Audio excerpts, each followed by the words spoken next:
Hello guys, welcome back to my YouTube channel study with Vaishali. तो आज हम देखेंगे जो हिस्ट्री है यूपीएससी की, उसकी सेकंड वीडियो। कल हमने उसके सिलेबस के बारे में थोड़ा सा जाना था, तो आज हम जो फर्स्ट टॉपिक था उसका प्राचीन भारत, उसकी शुरुआत करते हैं। तो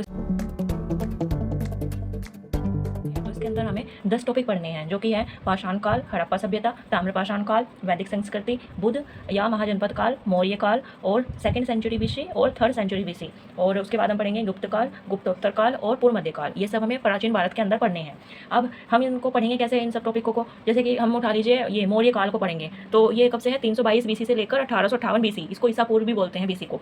तो इसमें हमें क्या क्या चीज़ें जानने के योग्य है? एक तो हम इसकी राजनीति के बारे में जानेंगे और आर्थिक स्थिति जानेंगे, इसकी सामाजिक स्थिति जानेंगे और संस्कृति, मतलब वहाँ की संस्कृति कैसी थी। हर एक टॉपिक में हमें सिर्फ ये 4 ही मतलब हेडिंग ढूंढनी है। इन सब हेडिंग पे हमें मतलब हमारे पास टॉपिक रहना चाहिए कि इन सब हेडिंग पे हम बहुत सारी चीज़ें लिख सकें, अपनी थॉट्स लिख सकें। तो इसके अंदर हम क्या क्या पढ़ेंगे? जैसे कि मान लो हमें राजनीति पढ़नी है, उसके अंदर हम इनकी वंशावली पढ़ेंगे, कैसा प्रशासन होता था उस टाइम पे और क्या युद्ध होते थे और कौन कौन से युद्ध हुए हैं उस टाइम पे, और वो पतन मतलब वो खत्म कैसे हो गई है, इसके बारे में जानेंगे। फिर जैसे कि उसकी आर्थिक स्थिति कैसी थी, यानी कि उनका व्यापार वगैरह कैसा था, वो कृषि कैसे करते थे, पशुपालन था और वहाँ पे कैसा व्यापार होता था, जो शिल्प वगैरह है वो सब मिले हैं या नहीं वहाँ पे, उनका उद्योग कैसा था, ये सब के बारे में जानना होता है आर्थिक के अंदर। और वहाँ के सिक्के यानी कि जो करेंसी होती है उसके बारे में जानेंगे, और जो शहर है वहाँ पे कितने शहर वगैरह थे, वो इलाका पूरा क्या था, वो सब के बारे में भी इसके अंदर ही जानते हैं। अब मान लो सामाजिक, अब सामाजिक स्थिति के बारे में जानेंगे किसी भी टॉपिक में इसमें। तो उसमें क्या है, वर्ण व्यवस्था, जैसे आजकल भी हमारा समाज बहुत सारे वर्णों में बटा हुआ है, ऊँची नीची जाति ये सब, और जाति प्रथा कैसी है वहाँ पे दास प्रथा वहाँ की, और छुआछूत, महिलाओं की कैसी दशा है, खाना पीना क्या है उन सबका, पहनावा क्या है, रहन सहन, ये सब के बारे में भी जानेंगे जो सामाजिक के अंदर आती हैं। अब है संस्कृति, यानी कि वहाँ के रहन सहन या जो एक रीति रिवाज हम लोग फॉलो करते हुए आ रहे हैं उसको संस्कृति कहते हैं।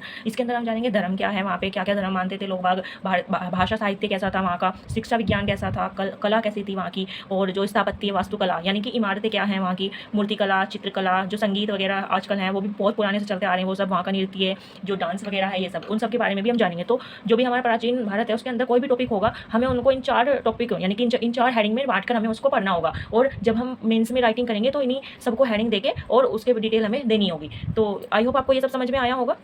प्राचीन इतिहास में जो महत्वपूर्ण भूमिका निभाता है वो है सामाजिक। हमें जो यहाँ की सामाजिक व्यवस्था है उसको थोड़ा ज़्यादा डिटेल में समझना होगा, और जो संस्कृति है वो भी, जो संस्कृति है वो अभी प्रेजेंट में जो भी चल रहे हैं, करंट अफेयर कुछ भी और वगैरह है, वो सब हमें देखना है। अभी जो भी संस्कृति के रिलेटेड है, जो भी ये जो हमारा धर्म वगैरह, भाषा साहित्य है, इन सब के रिलेटेड जो भी करंट में चल रहा है वो सब के बारे में हमें जानकारी लेके रखनी है तुरंत ही। तो हमने पैराग्राफ जैसे बनाया है स्ट्रक्चर, इस स्ट्रक्चर में इन सब 10 टॉपिकों को पढ़ने हैं, बस इन 2 टॉपिक को छोड़कर, जो कि है पाषाण काल और ताम्रपाषाण काल, इन दो को छोड़कर बाकी सब हम इसी स्ट्रक्चर से पढ़ेंगे।